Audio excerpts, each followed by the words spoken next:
Hey, good afternoon. Thanks so much, Roxy, for joining for our episode of Quantum Meets AI, the next frontier of delivery. Hey, this is just some real talk, authentic talk about just various topics as it aligns to quantum computing, AI, and project management. How are you?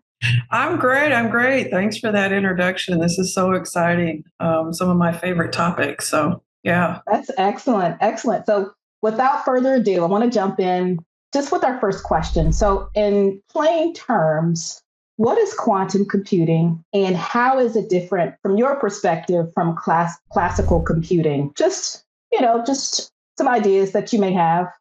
Sure. With classical computing, of course, you have bits, you have ones and zeros. It's kind of like a light bulb on and off. Turn it on, ones and zeros, offs. It's very linear. With quantum computing, you have qubits, which are quantum bits. You have ones and zeros, and it's still the on and off, but instead of just the linear one light bulb, you have all the light bulbs and Okay. one on and off at the same time. And it can be ones, zeros, or a combination, which is superposition. So yes, that's a difference between classical computing and then quantum computing. As far as what I've studied and seen, and of course, I'm not a physicist. I'm not a quantum physicist or anything like that. It's just what I've had the privilege of studying. That's And awesome. yeah, That's awesome. exciting.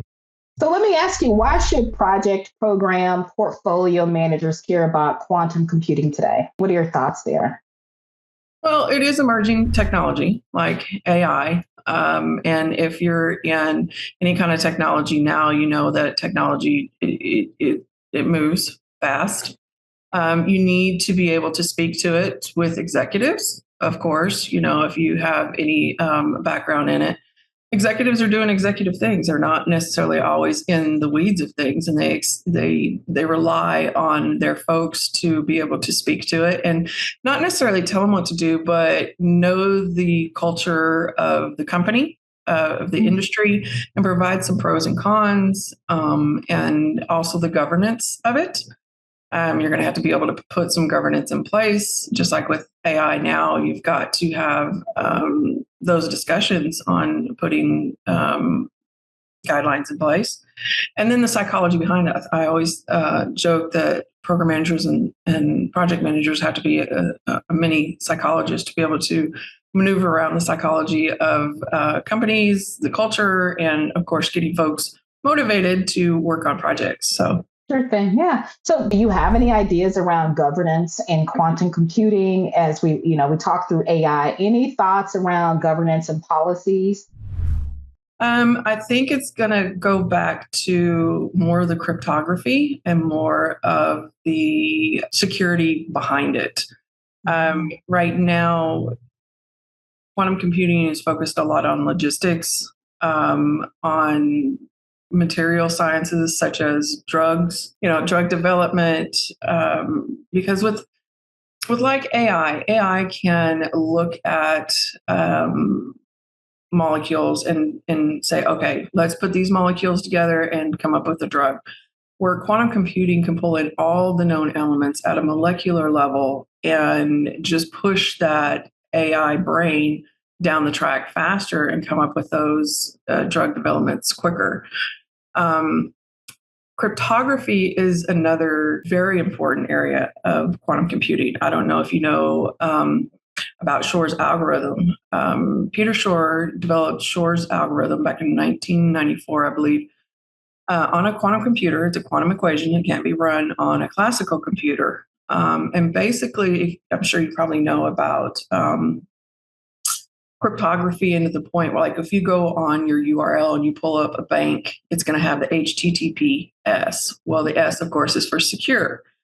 And if we don't ever pay a bill or provide our security or our credit card to anything that doesn't have that S. Well, on quantum computing for cryptography, Shor's algorithm can actually bypass the RSA code.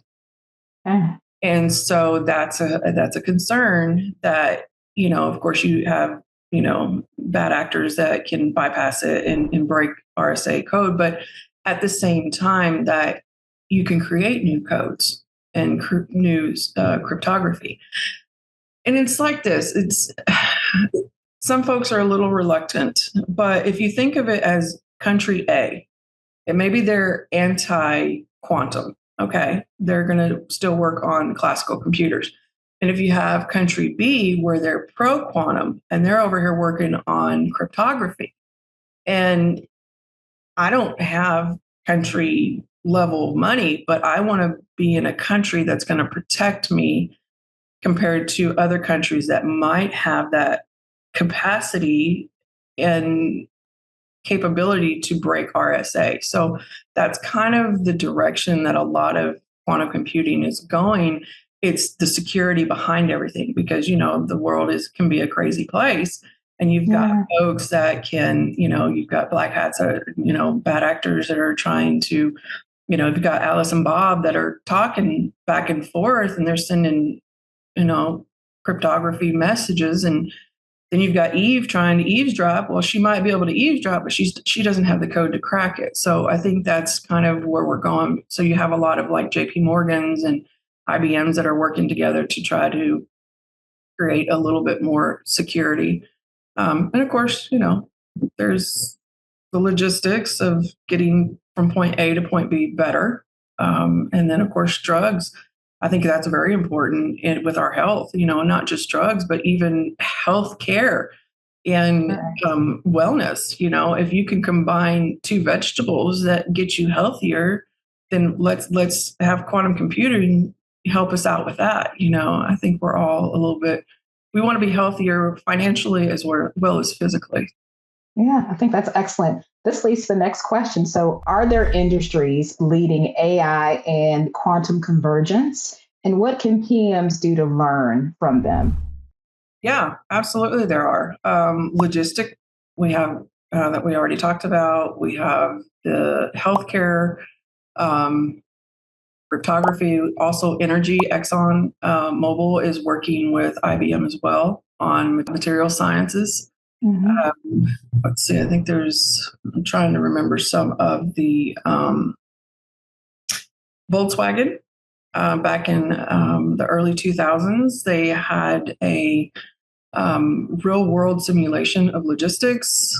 So you've got some real world simulations and some real world projects that are happening. I know AWS, Amazon is working, I think, with IBM and D-Wave. You've got some major players in the quantum area. You've got NVIDIA, of course, IBM. I don't know if you know this, but you can go onto IBM website, the quantum, and get some credentials and actually get on a quantum computer. Wow. So, yeah. Wow. I have to take that down. I have to try that after. That's awesome. I didn't know that. When I got my certifications in quantum computing, we were able to do that, get on IBM and actually get on the, you have to go through some steps, and get qualified. But yeah, it's available, and it's not like they're trying to hide anything, it's technology. Let's all get on board. And to your point, what can project managers learn? I think it's important. I think I'm on all of the publications. If something comes out, I want to know what's going on, but to also see how they implement it and how they mold it. And then again, the governance. And it's like if the powers that be that are in those areas are putting governance in place, how are they doing it? And then as program managers and project managers, we know that usually after a project you implement it, you're going to have a look behind what worked, what didn't work, how can we do better next time? And so I think it's important to be aware and to be constantly doing your research. I mean, I'm on LinkedIn all the time just for that, just to see it's free information and it's on the nose. It's social media is, it's great as far as providing you real world or real time information. Yep. So I have a offer a question, a follow up to that. Do you think only cybersecurity project managers, program portfolio managers should be worried about, or to provide, really indulge themselves in quantum computing as it aligns to delivery? Or do you think this could apply to non cybersecurity projects or efforts? Do you kind of see that as being more security focused when we talk about encryption and things of that nature? No, absolutely not. That is just one of the areas that I see. I mean, you have logistics, which was Volkswagen, and they were working with, I believe, IBM. You have AWS, which is Amazon. They're looking at logistics as well. I'm sure there's other things they're working. I think it's AWS Bracket and Azure. So that's an integration right there that eventually it's not in project management yet, but it will be eventually in our purview. And we definitely need to. Then, of course, I've done a lot of healthcare IT. And so you have the healthcare. That's one of the areas I'm really interested in, and new drug development, new processes. So I think it touches every aspect, because just like IT, just because you're in IT doesn't mean you're in an IT business. Every company has IT, just like every company is going to have cybersecurity. So I think it affects us all. Perfect. Thank you so much. I appreciate it. So how soon will these technologies begin impacting day-to-day project delivery? You have any thoughts there? Well, a lot of it's speculative, but right now we're in AI, and I'm sure you've seen, just like I have, some of the folks that were early adopters. They are leading the charge, and so that's current. As far as quantum computing, probably 5 to 10 years from now. Right now, it's kind of a noisy hardware, but we don't necessarily want to think, 5 to 10 years is, we're not just going to keep kicking the can down the road. If you think about it, COVID was 5 years ago. Yeah. Excellent point. Excellent point. That is an excellent point. Yeah. Just thinking through that. So let me ask you this. We say 5 to 10 years from now, this is off topic, by the way.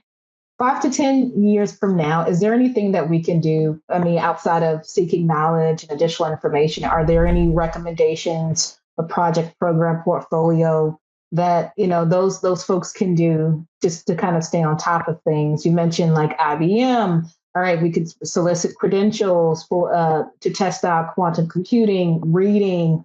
Are there any events or conferences that you've seen would be helpful that you can kind of recommend? And this is just something I'm asking. Yeah, sure. So earlier this year, I really started looking into quantum computing, and I started studying quantum mechanics and quantum physics and linear algebra. No, I do not understand all of it. I do have an overarching grasp of it. But the reason I started studying it is because I looked at MIT's offering, their catalog. I'd already taken a certification in AI.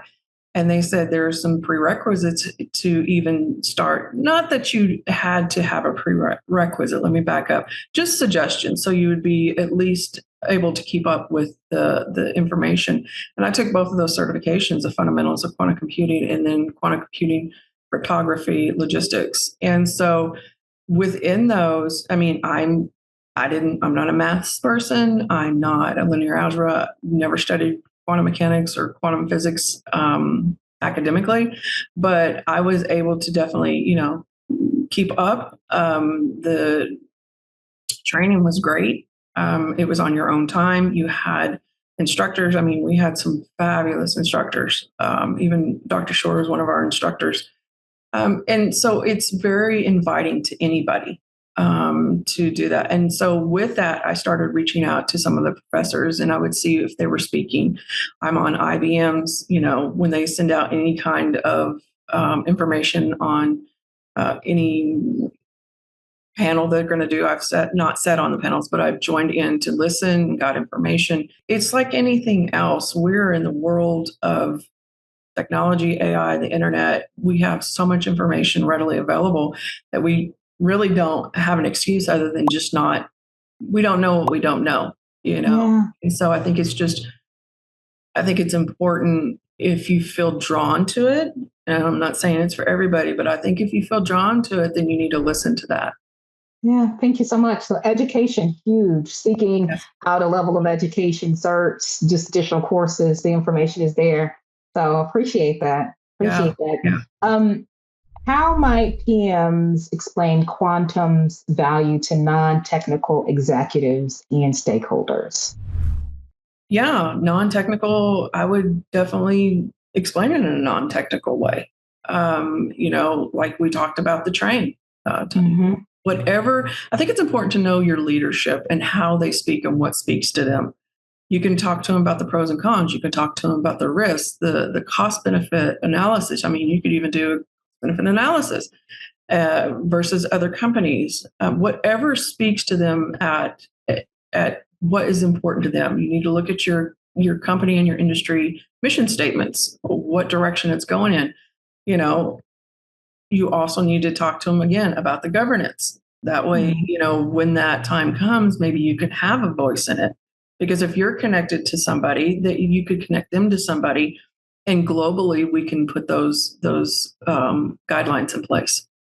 Thank you. Sounds good. Yeah. So, what's the risk? I know we spoke about this earlier, just from a cryptography perspective, but are there any other risks that project managers who choose to wait and see instead of preparing around quantum computing and AI that you could kind of recommend that they not wait, and just kind of calling out some risks? Any thoughts there? Well, I think if you wait, it kind of speaks to your credibility after a while. If you had the ability to see and hear and you chose to close your ears and put your head in proverbial sand, then your credibility is going to take a hit, especially in program and project management, because we are kind of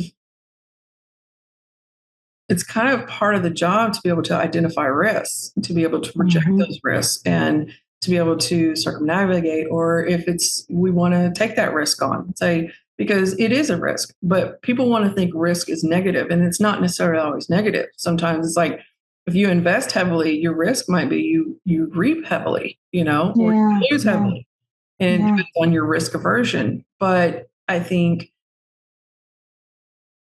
the longer you wait, the harder it is to steer that ship in the direction that it needs to go. And of course, what is the old saying? There's three type of people in the world: those who watch things happen, those that make things happen, and those who ask what happened. Who are you? Yeah, Ask yourself. that's right. You left in the dust, right? I get that. I guess, are there any recommendations that you could offer folks, just maybe quantum AI related use cases? I know we spoke about cryptography, kind of a trend, but any other use cases that you could recommend that could make folks say, let me think about quantum, throughout my day, whether they're in healthcare, financial services, maybe they're part of management consulting, any use cases that you can kind of recommend or you've seen or read, study, things of that nature that you could kind of speak to? Um, if you're referring to just getting folks thinking about how quantum actually works. Correct. Yep. So I don't know if you ever had a delivery and you're watching Mhm. it on your phone. You're like, okay, I'm 10 stops away, I'm 8 stops away. And then you're 2 stops away, and all of a sudden it disappears. It's like, Mhm. what happened to my package? Well, Correct. they were sent somewhere else. If it says that they were sent somewhere else. Well, what happens is quantum computing can come in and go, okay, every package that's going to be delivered, we can use AI and go, okay, this delivery person can deliver in this area, and he can go to stop whichever stop first, which makes it the fastest and the most ergonomic, uses less Got it. gas. That way, you're not running all over town going from point A 10 miles away to point B. Instead, you're literally within a few feet of each other. Now, that's something that's an everyday occurrence that we can look at. And like again, Volkswagen kind of touched on that and did that actual experiment. And so maybe not with deliveries, but it was a logistics, point A to point B mapping. And so that's something that um, just think about. It's like, okay, I've got all these errands to run. How could I do it, better? But at the same time, your computer can do some things. I mean, we're not out here even capable of working at the speed of a quantum computer could. So, Yeah. So that makes me think like of a project plan, right? So we start with example 10 steps, right? and something happens, someone retires, or there's another program that we had no idea they're working on some network, right? And we had no idea of impacts. Could quantum computing be used to scan that project plan and possibly make recommendations on a cleaner deployment? I'm assuming that, and please forgive that the milestones and external dependencies, interdependencies could be fed, and that computer could process to execute within a timely manner, maybe in a way that as humans we can't. Is that something that could be kind of taken on by quantum computing, just Yeah. from a delivery You perspective? could do an entire portfolio, your entire company's portfolio. You could plug every project you want to do with the budget, your resources, when it needs to be completed. It'll spit out your risks, it'll spit out your delivery dates, and after a while with AI, you're going to have it programmed with all of your data points to understand the risks and how to This is navigate good. around the risks. Yeah, this is good. So looking forward, these are 5 to 10 years. Like, what happened? Can we do this in 2 years? I know us PMs, whether you're project, program, or portfolio, we're like, when is this rolling out? We definitely need those because from a human perspective, we definitely can't anticipate everything that's happening within the organization. Maybe the political or some type of economic climate, these things that we can't really anticipate. Wouldn't that be something to be able to utilize quantum computing for, right? Yes, and then every day, if something changes or the world shuts down like it's done before, hopefully it doesn't do Yeah, it again. But yeah. like you said, somebody quits or something happens, you literally plug in that information every day and it will recalculate, and everybody has the same dashboard. And if you work with other companies, they can have access to the same dashboard, or if they have things going on, they can plug their information into that same portfolio. You can do it industry wise. What are we going to Wow. do? I mean, it's endless. Wow. Yeah. Well, thank you, Roxy. I appreciate it. Thank you for your time, your great, valuable information. I'm learning something new every day. Quantum computing, AI, how it impacts delivery. Thank you so much. Well, thank you. I appreciate it. Thank you. All right. Bye.